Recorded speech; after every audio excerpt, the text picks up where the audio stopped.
But hello! It's stuff, pilots, stuff, things. That's the most professional intro we've done, where we decided, yes, let's do it, and then, Neither of us turn are off ready. this thing. Oh, it's been so long since we've done one of these. I know, it feels like almost yesterday. Almost 24 hours. But with a difference, because this time we really like what we're watching instead of hating it. I know. I think that's, I suppose, the fact that we're just like sort of almost plucking two shows at random and just going like, yeah, no, those sound similar. Yeah. We're gonna watch some shit stuff. I mean, I do like it because it means we get to watch lots of new stuff, and some of it is good. I mean, looking back at everything, I'd say probably 20% is really, really good. But then some of those I've already seen all the way through. Some of them I haven't. Yeah. So, this episode, I was going to say this week, but it's not really much point, is there? Because come out every 2 weeks. This fortnight, we are talking about Vikings. Should we do Vikings first? Yep. Let's do Vikings first, and then we'll go on to Black Sails, which I don't know why, but they seem to sort of fit together. I think it's because they share a theme of boats. Yeah, and Boats and swords. boats and sort of not giving a fuck about anyone else. The common themes of Vikings and pirates. So, Vikings. It is the story of... I didn't realise this, but apparently Ragnar is a really famous Viking legend. Like the story of Ragnar. Isn't that... It's very close to Ragnarok. Ragnar. Oh, do you know what? I genuinely didn't even... I did not even put that together until you just said that. Well, yeah, no, Ragnarok is the whole, like, Nordic... Apocalypse. Apocalypse, yeah. So, oh my god, now I'm really excited to carry on watching it, because they might bring in Thor, thinking about it. Well, Odin's in this, in Visions and stuff. Yes. Vikings is inspired by the sagas of Viking Ragnar Lothbrok, which is not how you pronounce it, because they say it very differently in the show. One of the best-known legendary Norse heroes, and notorious as the scourge of England and France. We don't really care about France, but what? He has a go at us, does he? Well, yeah, So, if you think about it, like, where else are they going to go? west. Yeah. Yeah. What's west of Denmark? Us.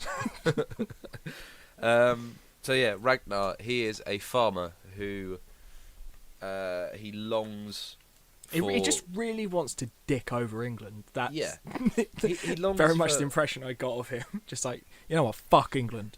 I don't even know what it's called, but fuck it.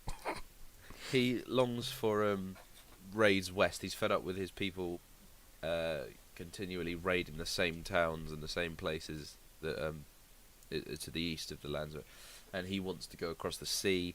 And he is viewed as a bit of a dick for wanting to do that by the Earl Haraldsson. Well, yeah, is that just because they haven't done it before?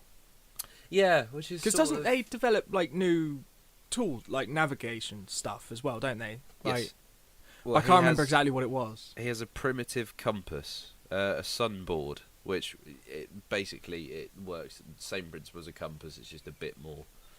You know, it doesn't involve magnets. Yeah, it's just the sun and it's more like a sundial then. But then he also has a sunstone to navigate at night, which I sort of thought was a bit... Hang on, that's a bit convenient. That I did think was a little bit... Well, not sure about that. That seemed like a weird narrative device because some writer somewhere just went, hang on a minute. So they're going to navigate with the sunlight. What happens when they float away at night? Is like, he has a special stone. Okay, fine. So I just have to be awake all the fucking time.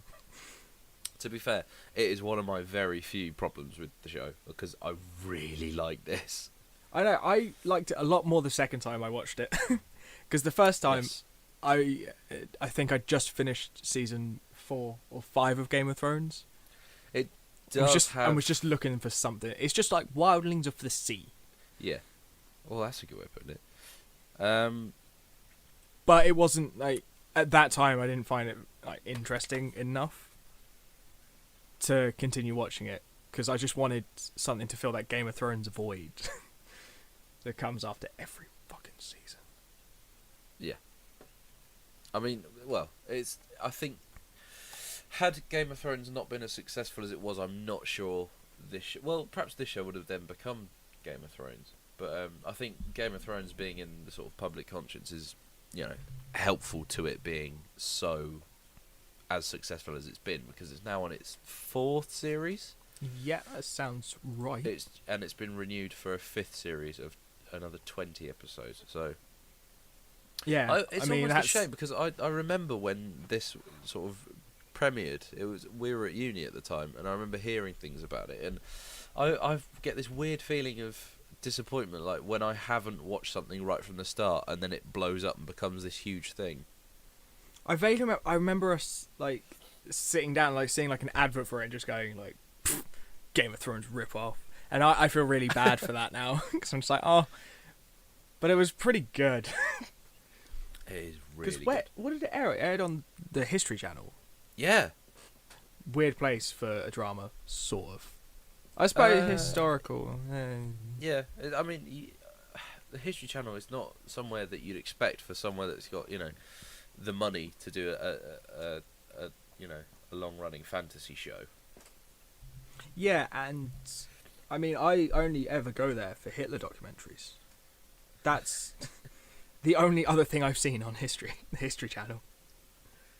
I watched a film once that was all about how Hitler, just going off on a tangent here to be honest, how everything that Hitler did stemmed from him not being able to paint very well. And there's a bit where he's in art school and someone just nudges him and goes, "You're a hard man to like, Hitler." As an understatement. So yes, anyway, should we... Right. Here's something that I found kind of strange. At the start of the show, you see Ragnar and his sexy blue eyes, and he's having a bit of a scrap. He's at the end of what looks like quite a big fight. There's a lot of bodies and everything. But then he is later introduced as a farmer to the Earl, I think it is, and so that confused me a bit. So I'm guessing that's like a foreshadowing, is it? I assumed that it was just he was a farmer when he was at home, but as a Viking, he will just go off and just fuck shit up, and then come back and just be like, "I like to farm." Yeah, that makes sense. Because I think like that's the way Vikings are sort of. Well, it's what I've always sort of viewed them as. They're like sort of rape and pillage and plunder. And yeah, not dissimilar to pirates. Yeah, not dissimilar to pirates, but they just sort of like would have normal lives and then just go, "Oh, we need some more stuff. Let's go invade England a bit." Yes.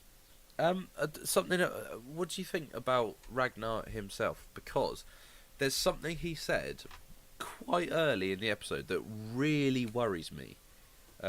Because he says him and his son Bjorn are walking to the Thing, which I had to get over that there's quite a big event and it's just called the Thing. But I imagine that comes from a different language group or whatever. But he says to his son, Odin gave his eye to acquire knowledge. And I'm paraphrasing, he says something like, "I'm prepared to give a lot more than that." And the fact that he's looking his son right in the eye as he's saying that, I'm thinking, oh God, that's almost a threat to his own son. Yeah, that's like some Stannis level bullshit right there. But I did notice that. I was just sort of like, oh, cool. Maybe don't kill him. I also feel about Ragnar that I can't help but think he's a bit of a liar and a bit sort of contradictory. I can't decide if he's a good guy or a bad guy. I'm not entirely sure at all. I don't know, because I think it doesn't help that they're Vikings. Yeah, well, there's that. It really skews the whole like karma scale. But the story he tells his boy about how, in order to marry his wife and Bjorn's mum, he says, "Oh, I was attacked by a bear and a hound," and I think that's that could be a metaphor for Game of how Thrones. it's a gain respect from her father and brother or something like that. But then he also says, "Oh, what does you're going to be a man, and what does a man do?" And Bjorn goes, "A man fights." And I was thinking, well, yeah, okay, fine, but if that's what your idea of what a father figure, a man should do, are you not completely contradicting that by wanting to go west and sort of almost run away from things that are occurring at their homestead? Yeah, well, I don't. Like, it almost seems to come out of nowhere. Like the whole, like, West's new. Yeah, it's almost like he's just bored. Like, oh, let's just go and have a look and see what's out there, shall we? I mean, maybe that's what he thought. Maybe he was just like, oh, well... Because you can imagine that, like, these places that are going constantly might get a bit sick of it. Or just not have stuff to keep having stolen from them. Yeah, to make it worth going and So raiding maybe he's just thinking, if I go a bit further away, then I can get more stuff. Yeah. Yeah. Or he could just be bored, or he had a vision from God. Well, Odin. Which actually, that leads me on very nicely to something I realised. He goes to the Ancient One. Yeah, later in the episode, he's like, "Look, I need to know what's going on. Can you just give us a bit of advice?" Again, I am paraphrasing. He doesn't actually say all this, but it's at that point that I realised that Ragnar is a religious extremist. So, the Ancient One is telling him in a certain tone and using certain language, such and such is planned for you. This is what's going to happen. The gods have this. The gods desire you to have a great future. But he completely misinterprets it and just interprets it to something that would suit his wants and desires, which is exactly what religious extremists do. Yeah, I mean the whole, I saw a vision of God, now I'm going to go fuck some shit up. That's sort of a hint, isn't it? Yeah. It's because it's quite easy to just think, oh yeah, he's a Viking, he's going to go off and do the same. But if you look at the subtext of it, that's quite troubling, given what's happening in today's world with people like ISIS and that. It's like, well, hang on, so we're supporting someone who's basically doing exactly what they're doing. Yeah, I think Vikings floats in like this grey area of like not really knowing if the lead character is nice. Well, he's obviously not. But they're discussing planning a raid, like the whole raids and things. So like normally in like a lot of TV shows, you see that very clear dynamic of like, these are the good guys, these are bad guys. But now, like in more recent times, we've been getting a lot more shows that have that sort of moral ambiguity. The grey man. Yeah, where like Game of Thrones is a really good example. Just because you're like, no one's really a good guy, no one's really a bad guy apart from the Night King. He's a prick. But apart from like the really obvious ones, no one's really a bad guy. They're all just all about themselves. Mm. But then when you've got like all of your lead characters are Vikings, like you don't really know where to stand. Like, am I rooting for them? Because I'm rooting for them to go and sort of do some murder. Yeah, to go and completely destroy other people's lives. But it makes for good entertainment. If everyone got on in the world and was super happy, it would just be really boring. So there's that. I suppose, yeah. You're right. But what I didn't get is how he suddenly just like had this way to build new designs of ships. I think you sort of have to just take that with a pinch of salt and just say, this is... It's just like, it just so happens device. One of my very good friends builds ships for a living. But who'd have thunk? The fact that he's called Floki, which is very similar to Loki, do you not think that he's possibly not to be trusted? Didn't catch that at all. Didn't notice that. I suppose with a lot of the character names, there's probably a bunch that come up with like the names that are quite close to the gods, because that's, I imagine, a way that people were named when in more religious times. Maybe, I don't know. I might be wrong. Well, there is a bit where Bjorn actually says like, oh, Dad, where are we off to? And Ragnar's like, oh, we're gonna go see my mate Floki, and he's like, Floki, that's kind of like Loki, isn't it? So that's sort of what flagged it up. I was like, oh yeah, no, I guess he is. And he's mental, but I like him. And I really, really like Ragnar's wife. I don't really remember her. Oh, she's That badass. Like, those two guys come in and like, hey, we're going to do horrible things to you. And she's like, you're not. And smacks him in the face with a fire iron. Yep. I missed that, apparently. I must have blinked for a while. Really? It's like quite early on in the episode. Maybe I missed a bit then. Oh, well, never mind. I'm just looking back at my notes and just seeing what else I've... Yeah, I mean, it was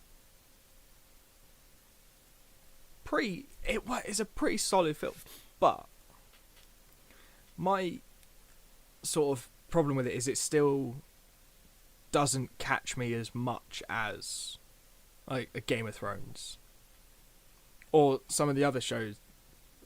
Well, the thing, there's not really a lot of other shows that are like this, really, that I've come across anyway. And I didn't find it as gripping as Thrones, because it just didn't have... There was something missing. Like, Thrones has all of these like different characters and all of like the, I don't know, however many arcs are going on at the moment.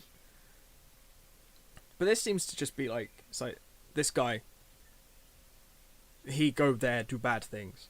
And it's almost a little bit like simpler. Well, I don't think that's necessarily a bad thing. No, I'm not. Yeah, it's just... But also, Game of Thrones did kind of, in its very early episodes, was just sort of like, okay, this guy's dead, and his last words were this. It's quite cryptic. Ned, do you want to come and investigate? And that was pretty much the large thrust of the show for the first series. I mean, there was other stuff going on as well. Like, you got the Daenerys things and Jon Snow, and you know, they all went off on tangents. But I think this is just them starting out, and I think it's probably gonna, you know. I suppose it's actually harsh to make assumptions based on the one episode that I've seen. Well, no, that's we've done. That's literally the point of what we're doing. Yeah.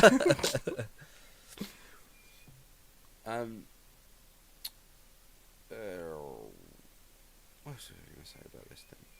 It's weird because I really, really liked this, but now I'm finding not a whole lot to say about it. I quite like the right at the end of the episode where Rollo goes up to Lagath. I don't know how to pronounce her name, but Ragnar's wife, and she rejects him. And seemingly it's not the first time she's had to do so. And there's, you know, clearly there's this secret rivalry between the two brothers for this woman. So I'm really intrigued to see where that goes. But I think something that I find really enigmatic and something that's really making me want to see more of it is just the visions of Odin. Like, I don't really know why, but I'm kind of fascinated with him. Like, I want to see where he turns up and under what circumstances. And I've just finished, not quite reading, but I listened to the audiobook of American Gods, which features Odin as a character, and it, you know, he was quite cool in that. So it's nice to see Odin doing his thing. I find him quite an intriguing character. Yeah, I think it's full of interesting characters. I think I'll be more interested, I think, when they actually get to raiding the West. I think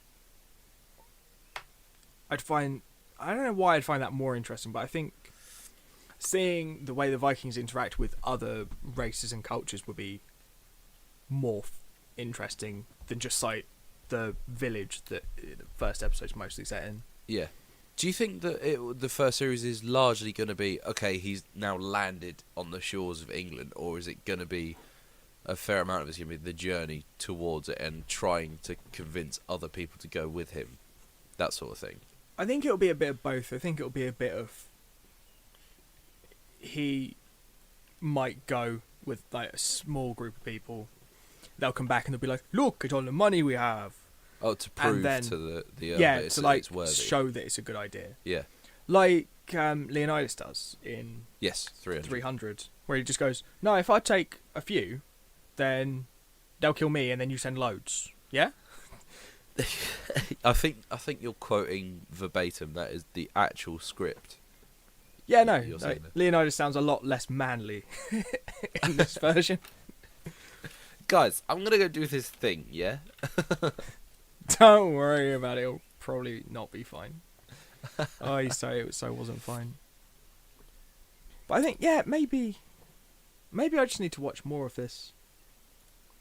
I think maybe probably have to give it another couple of episodes. So, and then see. but okay. So, would you? You would go back and watch this? I think so. Yeah. How many seasons are there? There's 3 at the minute, I think. Oh no, 4. I think one of them is still currently airing. I'm not entirely, or it might have just ended. Oh well, they're short seasons, so that's not awful. I Are suppose. they? Yeah, 10-episode seasons. Oh, I'm been longing for a show that doesn't have that many episodes in the series to just. Yeah, it's actually quite. Actually, saying that, Thrones does only have 10. I quite like sort of that. It's of a less show. daunting than because I mentioned this when we were talking about Arrow and things like that in the past, where there's a huge American show where there's like 22 episodes per series and each one is about an hour long. That really puts me off starting a show. I know what you mean, especially when I think with a lot of shows, I think they're quite slow. They're quite slow off the mark. Yeah. So it has to be like a real like. And sometimes the first few episodes are a chore, especially when they have 20-something episodes. But I feel like with shorter seasons, they have to like just pick up the pace a little bit. But I think it still runs into the same problem where they could just be too long at some point. There might come a point that they are just too long. What the show is like the season, the show runs too long. Yeah, I think I've read somewhere that, I mean, I've never watched it, and we'll probably do an episode on it at some point. But sorry, excuse me. I think Supernatural has just started or just finished its 11th series, which I know that's a lot. Sounds too long to me. For what? I wonder what is the longest running American drama TV show. It's probably something that's still running. Would you like to have a guess? I'm gonna wait. Are we going live action, or would we include The Simpsons? What I've done is Googled longest running American TV drama, but it's not actually giving me a TV drama show. It's giving me like things like the news. Yeah, I think the news wins because that shit's on every day, multiple times a day, hundreds of episodes a year. Apparently, it's called the longest running daytime drama is called The Guiding Light, which debuted on 30th of June 1952 and ran for 50 to 59 years. That sounds wank. Could you tell me the longest running US espionage / counter-terrorism themed TV show ever? I want to say 24. You'd be absolutely right. But I think, especially with like a show that is only 10 episodes long, I think it could still overstay its welcome. I think because I think after a while, like, interest dies out. So I feel like in that situation, some show writers just sort of give up, just go fuck it, I'll do what I want. Yeah. In this, they could just be like, you know what, Thor from the Avengers turns up and just starts lightning things.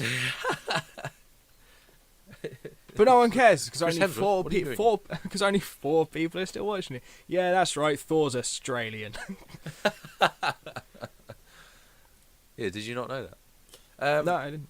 Okay, so Vikings gets also, did you notice that the theme tune is also used? You probably haven't, because you're probably not obsessed with the film in the same way that I was. But the theme tune is a piece of music that is used in horns. I didn't notice that. No. Yeah, I can't remember at what point, what scene in Horns it is. I feel like it's quite late in the show. It might even be where, just after. Oh, it's when all the snakes are turning up.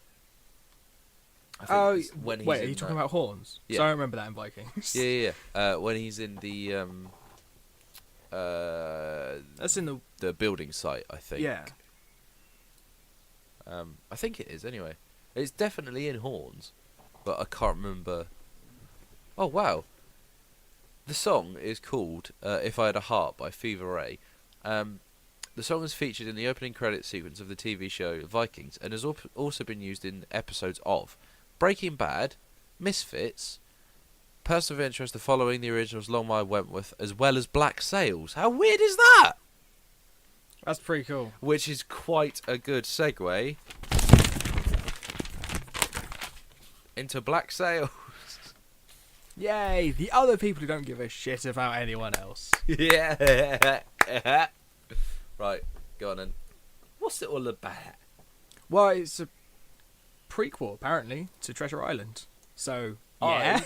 I didn't know that going in and watching it. And then Did you get really confused when you're just like, yeah, my name's John Silver? It was like, wait a minute, that's a name I recognise. The trouble was, I started watching it, and then I started recognising a few characters' names. It was like Captain Flint. Oh, hang on a minute. And it was like John Silver. I was like, wait a minute. Oh, I'm going to be really clever now. This is going to turn into Treasure Island. And then I didn't realise that in all the production notes and all the PR and everything, it's like, oh, it's a prequel to Treasure Island.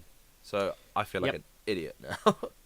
Yeah, but speaking of recognising things, did you recognise the colossal list of characters who were also in Black Flag? Yes. Loads of them. That Bonnie Ann woman. Yeah, literally, like, half of the pirates who have names were in Black Flag. Well, you know, it was when it opened on Nassau, and I was like, oh yeah, that was a good game. Maybe not the best Assassin's Creed game, but it was a good game. It was the best pirate Assassin's game I've played. Yeah, it was the best pirate game. I think it probably stands up as one of the best pirate games I've played. I've not played many pirate games, other than No, that. I've played 2. And Pirates of the Caribbean, the one that came out just after the first film. Yeah, no, I didn't play that. I played Secrets of Monkey Island. Yeah, like, I think I played it on like an N64. Wasn't that a LucasArts game? Yes. Oh, good old. Because you can play as the LucasArts. main character in one of the Star Wars games. Really? Yeah, he's like a skin you can unlock. That's cool. Easter eggs. But yeah, no, it seems to be pretty much all about this one page of a book. Yes, the entire show. Well, I mean, the entire episode definitely is about that page. And, I mean, I thought through the opening bit, I really wasn't gonna like John Silver. I'm still. Really I'm still not convinced if I like him or not. But I liked that very quickly. It was clear he wasn't the main character of the show. Yeah, I mean he's important. He's going to become, you know, a huge character in the Treasure Island. You know, Robert Louis Stevenson story. Yeah. But, did you think that John Silver looked a lot like a young Alan Davis? I did think that. I'm glad that I wasn't the only one. I think there was other characters that I looked at and was just like, you look like someone from Pirates of the Caribbean. Yeah. Like, quite a few of that. the first mate looks... Mr. Gates. Is he the first... He looks exactly like Mr. Gibbs. Yeah, exactly. I was just like, is it the same actor? That would be stupid. I don't think it is.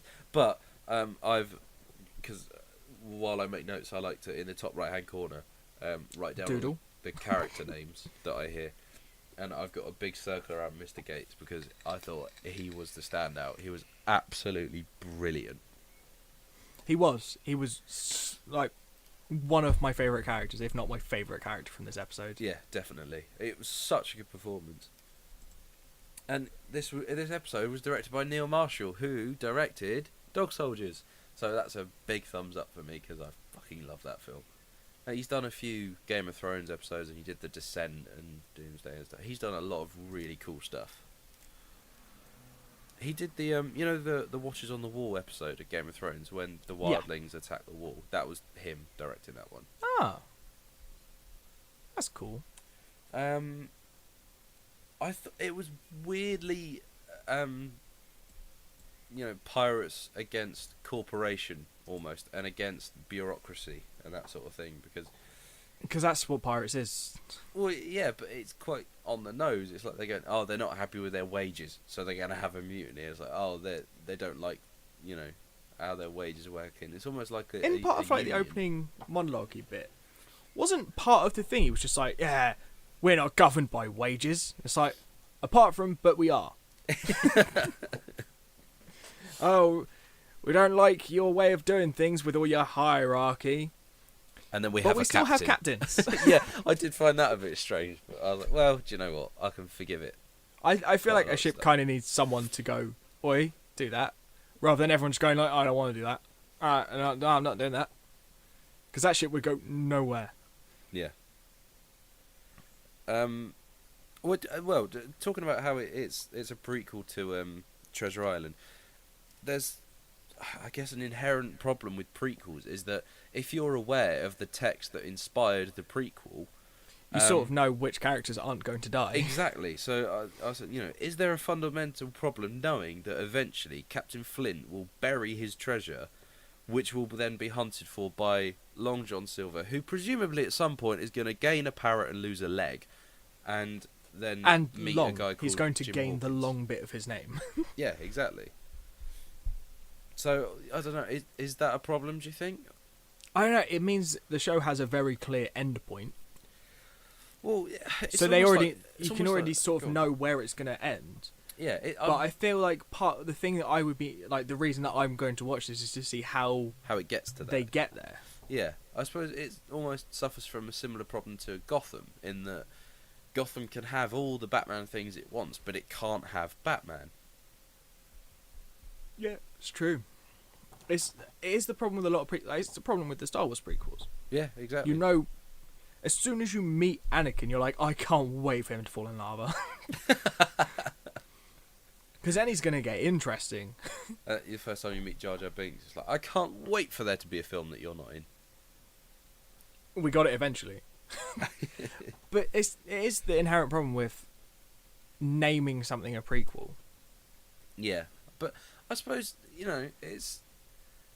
from a marketing perspective, if you try and sell a product on, it's a prequel to this very well-known text, it's going to be a lot easier for people to then think, oh, okay, well, that would be quite interesting to see these characters that I kind of already have a bit of familiarity with, rather than having just completely new pirate drama.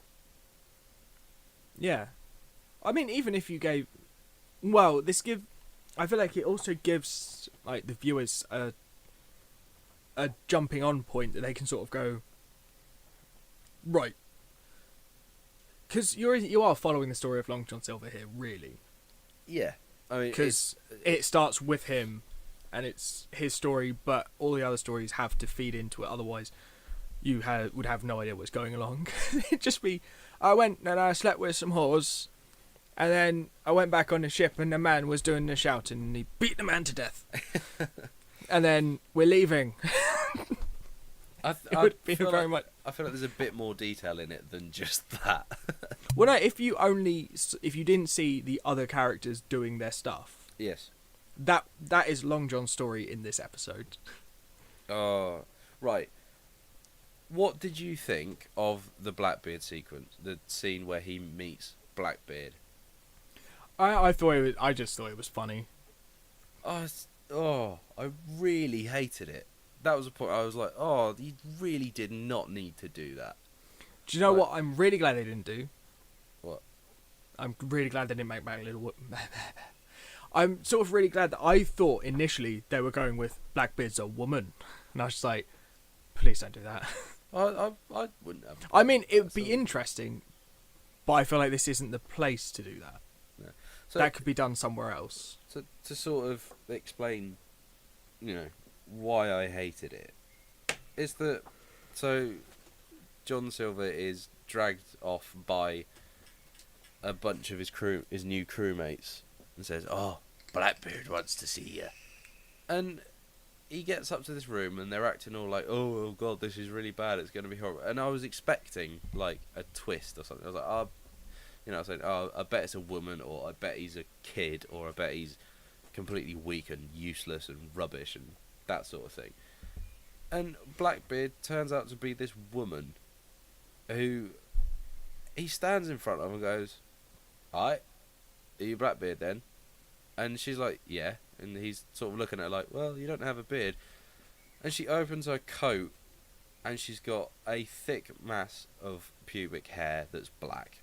And I was like, well, okay, yeah, fair enough, have her as a woman.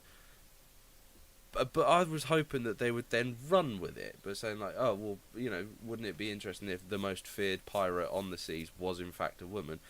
But it just turned into this completely gratuitous male fantasy where he's then surrounded by prostitutes and he has a whale of a time, and it doesn't advance the drama at all. It's just completely unnecessary. But then I did sort of concede that, again, these are pirates, rapers and pillagers and that sort of thing. But I just think you really didn't need that scene. I think all it led to was him having a cohort to boat him back out to the ship. But that's fine. And also to fuck him over in the end. But then they didn't need to show I'm an equal rights nudity thing, right? So they'd never show a bloke naked on TV, but they always show women naked on TV. That sort of annoys me. Well, I mean, yeah, if you look at Game of Thrones does to an extent. Game of Thrones does a couple sometimes. of times. Very statistically, it might as well not be at all. Yeah. But no, I know what you mean. Like, and I think to an extent, Game of Thrones has opened us to what to expect from like a fantasy show, to expect a certain amount of nudity. Yeah, I think that is a thing that Game of Thrones has done. I think it's made us come to one. It's also sort of dampened it down a bit, so you're not a bit like, oh no, not on my TV show. In the same way that when this show started, I thought it was going to be a bit more like nicey pirates, like Pirates of the Caribbean was. Yeah, but when they started swearing, I was a bit surprised actually. Yeah, when they first dropped that C-bomb, I was like, oh my god, I think I'm in love with this show. I mean, it fits, like, thematically it fits the show, but it was a surprise that it was there. It does, but I think I'd have forgiven it a bit more had it just been the one girl. But because he was surrounded, that made it a bit more sort of, well, hang on a minute. They've only just caught wind that there's a new chap on the boat, and they do this for everyone, and it's, I don't know, it's very... It did seem like a weird thing to do, just like, oh, you're right. We trust you completely now. Bang, these women. Yeah. But then she is, the girl who was Blackbeard, she is Max, right? I have no idea. Okay. Well, I hope she might. I imagine so. Because then she is given some agency. where like yeah, I think she they- becomes one of the lead characters as well. yeah, they like strike a deal and that sort of thing. With and then Vane she's shown to them. Of Assassin's Creed Black Flag film I fame. thought I recognised that. Is I heard the name and I was trying to remember. But I'm pretty sure that, you know, the mustached man yes, in Black Flag, I'm pretty sure he was the one that ended up being a woman. Anne Bonny. No, it was Jack something. Is yeah, it? Captain Jack, Jack the lad, or Boy Jack or something. Jack the lad. I can't remember what they called him. It's been a while. But I thought that was the character they played him as in Black Flag. It could be. I don't actually. I never caught his name, which did really annoy me. I think the only reason I know his name is because I looked up a lot of the characters afterwards to find out which ones they were. Jack Rackham. Does that yeah, sound familiar? no, Jack Rackham. But I think Like the historical figure was actually a girl. Is that right? There's definitely yeah, I think but in Black Sails it's a bloke. yeah. But in AC4 he ends up being a girl. Yeah, which was I thought quite obvious in that game, but I suppose if Or maybe not actually. just by partnering him with Anne Bonny, you know, Oh no, Jack Rackham wasn't a girl. Oh really? It's someone No. else. Yeah, it's someone else. Okay. Well, I quite like them as a twosome. I thought they were quite a good duo.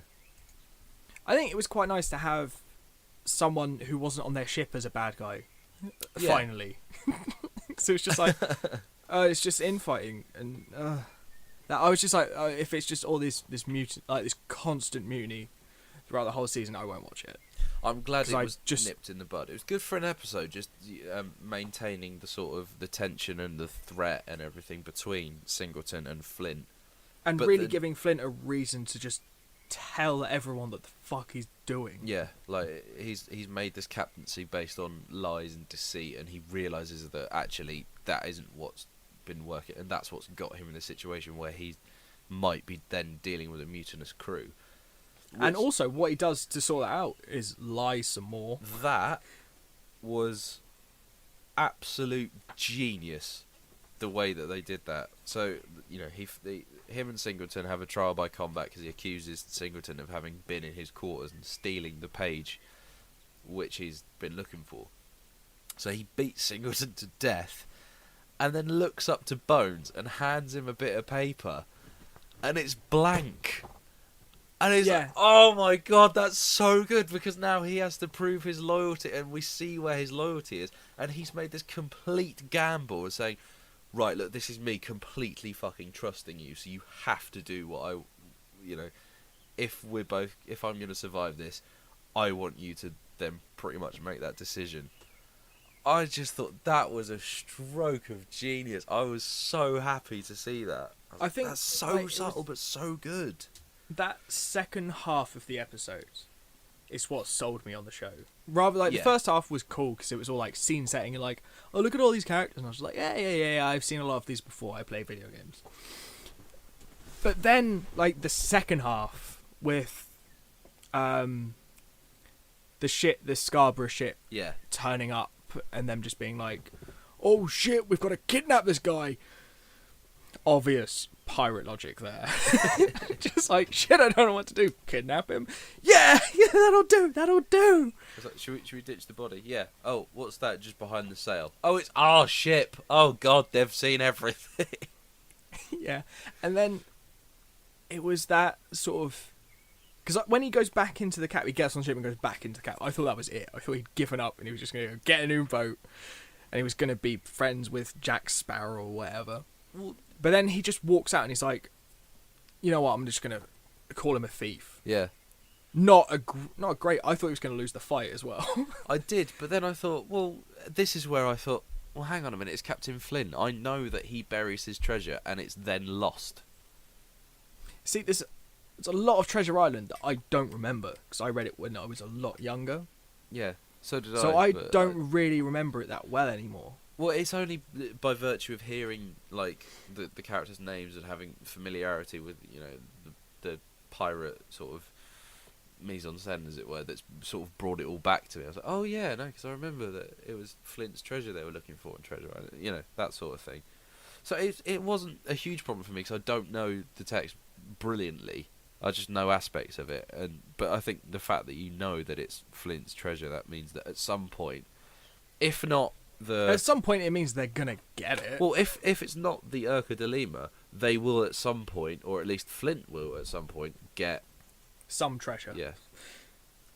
Unless, of I course, think- in I Treasure think- Island there is no actual treasure and it's all just like a goose chase. I can't remember how it ends. I think there was a lot of I don't know. I feel like not always knowing where the show's going to go in the end. I think that sometimes can be what shows are missing because I keep coming back to this idea of like a show running too long. Because with this, you sort of go, okay, so once they sort of go to an island and bury some treasure, that's kind of it for this show, right? Yeah, I imagine so. I'd guess so, unless they take it all the way up to Long John Silver arriving on the island.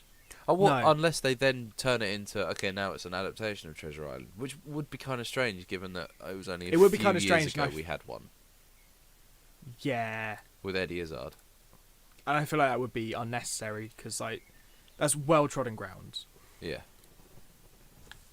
Well, But I think- you can't get better than, Muppets Treasure Island. You could try. Billy Connolly is the only person to ever have died in the entirety of the Muppets, because he dies in Muppets Treasure Island. That's pretty great. So yeah, I mean, I really liked both of the shows this week. What did you... Actually, there was a whole bit of the story that we completely forgot about, which is, like, the upstanding British people who were there to sell goods. Like, there was Eleanor, the girl. Yeah, I liked her. Like, I thought she. I thought she was a really cool character. I was like, I really like these sort of, like... Because I thought initially that she was just proper in charge of, like... She was the one they went to sell stuff. Yeah. And then you meet her dad and you're like, oh, you're a prick, aren't you? And then they kidnap him and I was like, hey, you sort of deserve it. Well, they don't kidnap him because he gets shot, and it's clear that he's gonna die. So I think, isn't it the? Well, I think he's going to get arrested by the Navy. I think. Oh, of course, yeah. Oh, because you have the captain. Because they basically Hume. accused him of Captain like Hume helping of the pirates. Scarborough. Yeah, because they said like, "Oi, stop selling pirate stuff." Oh, do you have gossip here? Like, fuck off. I really Go like back to your tabloids.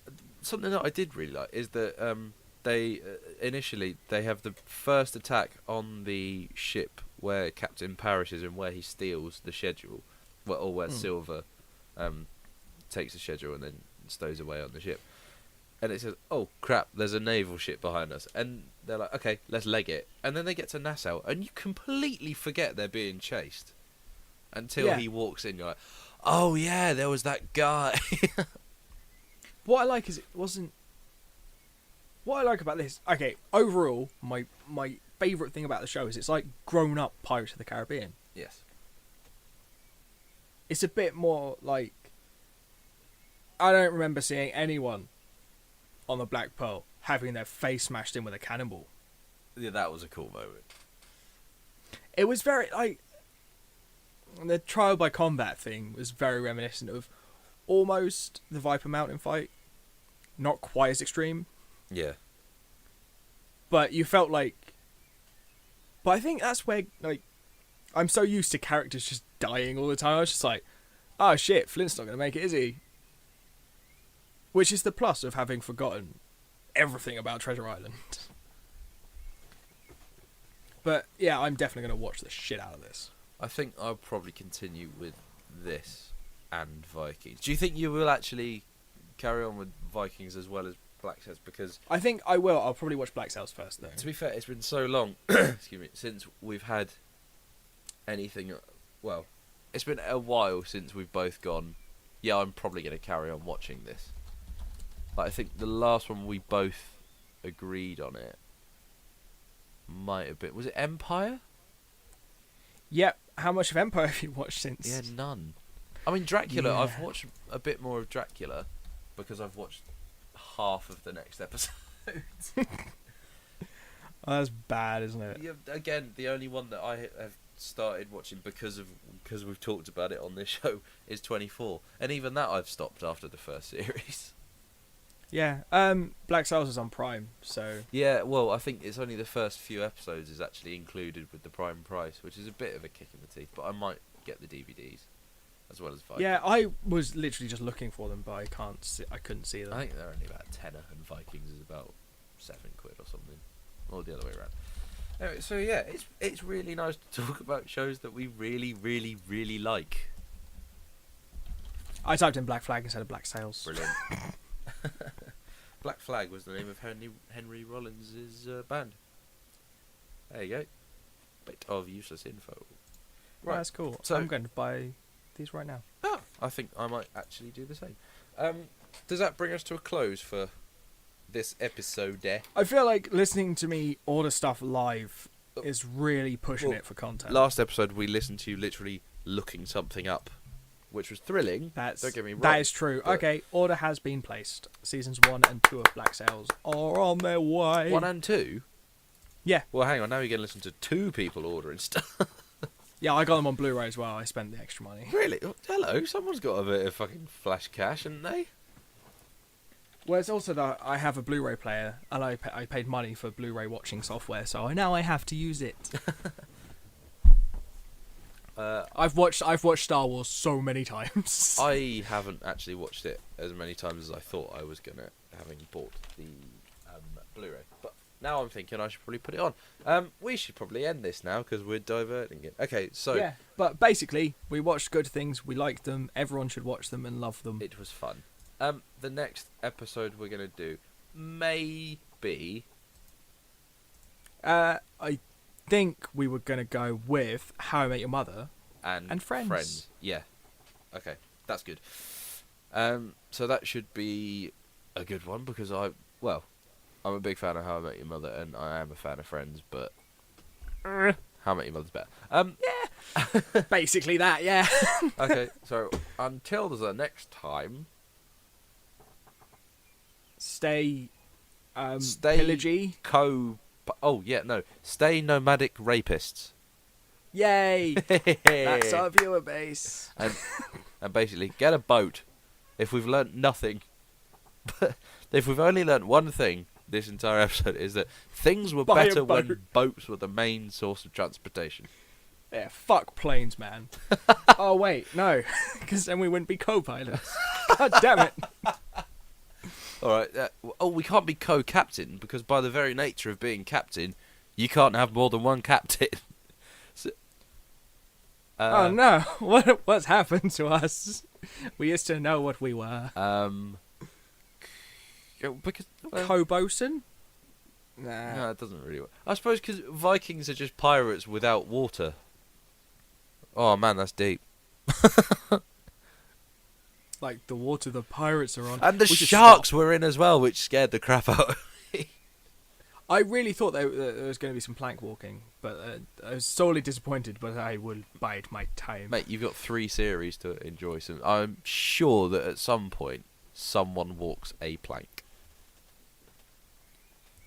Co-plank podcast? Okay, let's stop trying to rename the podcast. Alright. Right. That's us done. Woohoo! Goodbye. Goodbye.